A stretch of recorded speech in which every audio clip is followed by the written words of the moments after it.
Hello guys, welcome back. तो इस video में हम लोग सॉल्व करेंगे लीड कोड वीकली कॉन्टेस्ट 391 का थर्ड प्रॉब्लम 3101 काउंटिंग अल्टरनेटिंग सब एरेज। ठीक है, तो एक बार क्वेश्चन पढ़ते हैं, देखते हैं क्या ही बोल रहा है। सो बोल रहा है question, you are given a binary array nums. Binary array कहने का मतलब होता है कि उसके अंदर सारे एलिमेंट्स या तो जीरो होंगे या तो वन होंगे। एक कॉम्बिनेशन भी हो सकता है, या तो जीरो होंगे या तो वन होंगे, ये मान के चलो। ठीक है, तो अब देखो इसने क्या बोला, we call a sub subarray alternating if no two adjacent elements in the subarray have same value. ठीक है, ये क्या बोल रहा है कि अगर कोई सब एरे हमें दिया हुआ है तो उस सब एरे को हम लोग अल्टरनेटिव बोलेंगे कि अगर कोई भी दो एडजेसेंट वैल्यू या दो भी जो एडजेसेंट एलिमेंट होगा उसका वैल्यू सेम नहीं होगा। तो सौ कि जीरो जीरो नहीं होना चाहिए, वन वन नहीं होना चाहिए, हमेशा ऐसा होना चाहिए zero one zero one zero one करके, या one zero one zero one zero ऐसे करके चलना चाहिए। ठीक है, अब देखो, अब ये कह रहा है कि return the number of alternative सब एरेज इन नम्स। ठीक है, कोई दिक्कत नहीं है, हमें बस ये बताना है ना। अब यहाँ पे एक कॉन्सेप्ट ध्यान से समझना। अगर मैं कह रहा हूं तुम्हें कि अगर ये पूरा का पूरा सब एरे, ठीक है, या इतना बड़ा नहीं लेते, समझने के लिए थोड़ा छोटा रखते हैं इसको। ठीक है, कि ये पूरा का पूरा सब एरे अल्टरनेटिंग है। ठीक है, या तो ऐसे हो सकता है, या तो हो सकता था कि ऐसे हो जाए ना, कि जीरो वन जीरो हो जाए, कोई भी हो। इसको देखते हैं, कोई दिक्कत नहीं है हमें। अब देखो, मैं कह रहा हूँ ना कि ये अल्टरनेटिंग है, ये है, कोई दिक्कत नहीं है। तो अगर एक पूरा सब एरे दिया हुआ है तो इस सब एरे में कितने अल्टरनेटिंग बन सकता है। अब देखो, एक चीज ध्यान से समझो। अगर ये पूरा सब एरे ही अल्टरनेटिंग है, इसका मतलब कि अगर इसका, या सब एरे छोड़ा, ये मान लो कि अगर ये पूरा पूरा एरे ही अब सब अल्टरनेटिंग हो गया, तो इसका कोई भी सब एरे लोगे वो अल्टरनेटिंग ही होगा। ध्यान से सुनना मैं क्या बोल रहा हूँ, कि अगर ये गिवन एरे ही अल्टरनेटिंग है तो इसका अगर कोई भी सब एरे उठाओगे तो वो भी अल्टरनेटिंग ही होगा। ठीक है, ये तो एकदम क्लियर है। क्यों? क्योंकि ये भाई स्टार्टिंग से अल्टरनेट चल रहा है, कोई भी उठा लो तो वो अल्टरनेट ही चलेगा।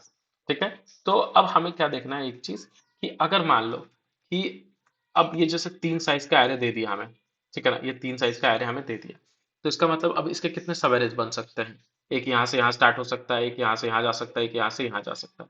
ठीक है, सिमिलरली हम क्या कर सकते हैं कि यहाँ से स्टार्ट करके एक जा सकते हैं, फिर यहाँ से स्टार्ट करके एक जा सकते हैं। ठीक है, तो अगर तुम ध्यान से देखोगे तुमको क्या समझ में आएगा कि इस पॉइंट पे कितना खत्म हो रहा है, जितने इसके पहले या इससे स्टार्ट होके इसके पहले तक कितने एलिमेंट्स है। तो एक एलिमेंट है, तो यहाँ पे कितना खत्म होगा, एक।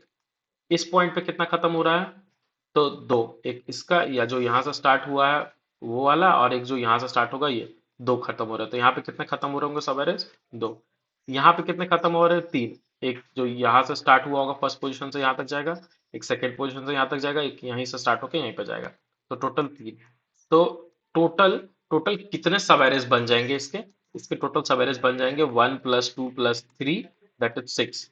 और ये सीधा सीधा अगर तुम चाहो तो इसका जो लेंथ है ना, लेंथ है जो लेंथ, इसी का समेशन होता है।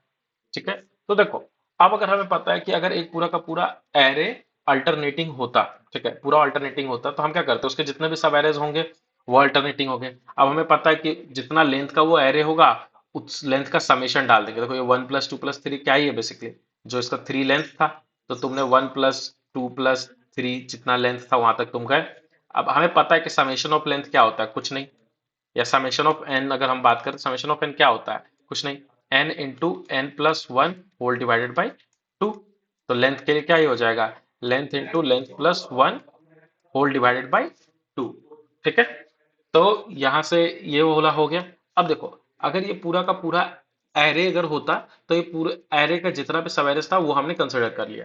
तो अब हमें क्या करना है, जो ओरिजिनल क्वेश्चन था, हम क्या करेंगे कि हम देखते जाएंगे, हम सीधे देखते जाएंगे कि जो भी ये एरे दे रहा है ना, लेट्स से कि एक अल्टरनेटिव सब एरे यहाँ से यहाँ तक का बना है। ठीक है, फिर एक, देखो हमेशा याद रखना कि एक अगर सिंगल एलिमेंट होगा तो वो बनेगा ही बनेगा। तो हो सकता है कि इसके बाद एक सिंगल एलिमेंट का, क्योंकि यहाँ भी वन था, लेट्स से यहाँ भी वन है, यहाँ भी वन है, ऐसा कुछ। तो एक सिंगल एलिमेंट का ये बना, फिर अब हो सकता है कि यहाँ से स्टार्ट होके एक यहाँ से यहाँ तक का एक लेंथ का वो सब एरे बन जाए जो अल्टरनेटिंग है। तो देखो, इसका कंट्रीब्यूशन जो इसका लेंथ होगा, लेट्स से कि L1, तो हमें पता है कि इससे कितने सब एरेज बनेंगे जो अल्टरनेटिंग होंगे, वो हो जाएगा समेशन ऑफ L1। यहाँ पे लेंथ वन ही है, या L2 मान लो इसका लेंथ, तो इसका कितना हो जाएगा, समेशन ऑफ L2। सिमिलरली इस सब एरे के कारण से कितना बनेगा, समेशन ऑफ L3। सिमिलरली हम ऐसे आते जाएंगे। तो अब देखो, हमें क्या समझ में आ रहा है कि हमें बस वैसा सब एरे ढूंढना है, या मैक्सिमम लेंथ कंटिन्यूअसली कितना जा सकता है, हम वो देख लेंगे और उसका समेशन निकाल के ऐड कर देंगे फाइनल आंसर में। ठीक है, तो ये हमारा ओवरऑल आंसर में इसका जितना भी कंट्रीब्यूशन होना चाहिए था वो हो जाएगा। ठीक है ना। और देखो, एक लेंथ का एरे हमेशा अल्टरनेटिंग होगा ही, तो हम क्या करेंगे एक अब कोड पे चलते हैं ताकि और अच्छे से समझ आए। ठीक है, ध्यान से देखो। अब देखो, हमने क्या किया, हमने एक आंसर रख लिया कि टोटल कितना है। अब करंट को हमने 1 कर दिया। ठीक है, ये हमारा बता रहा है करंट विंडो लेंथ, एक टाइप से समझ सकते हो। ठीक है, कि वो करंट का जो विंडो लेंथ है वो, तो इनिशियली हम मान लो कि जो जीरोथ एलिमेंट है उससे स्टार्ट करेंगे। ठीक है, अब नेक्स्ट एलिमेंट से देखेंगे कि जीरो तो हमने कंसिडर कर लिया कि हाँ भाई करंट वाले का वैल्यू। अब वन से देखेंगे, अगर वन अगर जीरो से इक्वल होगा तो इसका मतलब क्या ही होगा कि हम जो करंट का है वो वैल्यू बढ़ा देंगे। कहने का मतलब क्या, कि अगर कोई एक ऐसा एरे था, ठीक है, इसका वैल्यू यहाँ पे जीरो था, यहाँ पे वन था, तो यहाँ तक तो हमने कर को पहले ही से कंसिडर कर लिया कि हाँ भाई ये तो होगा ही होगा, क्योंकि एक लेंथ का तो अल्टरनेटिंग होता ही है, तो हमने कर का वैल्यू वन दे दिया। यहाँ से हमने स्टार्ट करा, अब चेक करा, अगर यहाँ पे वन होगा तो हम क्या करेंगे, ये जो कर है, जो हमारा जो एरे कंसिडर कर रहे होंगे या सब एरे जो कंसिडर कर रहे होंगे हम लोग, उसका लेंथ टू हो जाना चाहिए, तो हम कर को क्या कर देंगे, प्लस प्लस। अब मान लो इसके बाद वन आ गया, इसके बाद वन आ गया तो इसका मतलब क्या होगा कि ये जो सवेरे आते जा रहा था मेरा, उसको हमें यहीं पे एंड करना पड़ेगा और यहाँ से नया सवेरे स्टार्ट करना पड़ेगा। तो देखो, अगर इसको हम एंड करेंगे, इसको एंड करने का मतलब क्या है कि इसका जितना भी कंट्रीब्यूशन हुआ होगा कर का, वो हमने ऐड कर दिया आंसर में। ठीक है, अब कर को वापस वन पे रीसेट कर दे, क्यों, क्योंकि अब हमारा जो नया एरे है, नया सब एरे है वो वहीं से स्टार्ट होगा। ठीक है, यहीं से स्टार्ट होगा।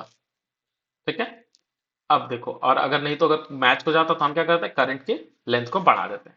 ठीक है, और फाइनली हो सकता है ना कि देखो जो लास्ट वाला सीक्वेंस है, हो सकता है कि लास्ट का सब एरे ऐसे बना हो, तो ये तो पूरा का पूरा अल्टरनेटिंग हो गया।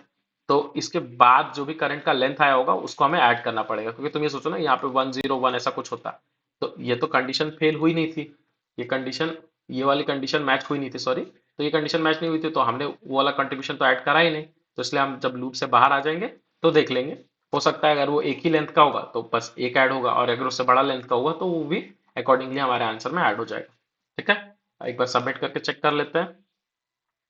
ठीक है, तो एक्सेप्टेड सॉल्यूशन है। ठीक है ना, लेकिन इसमें अगर किसी को कुछ भी डाउट आया हो तो आप कमेंट सेक्शन में जरूर पूछना। ठीक है, चलो गाइस, मिलते हैं नेक्स्ट वीडियो में, बाय बाय।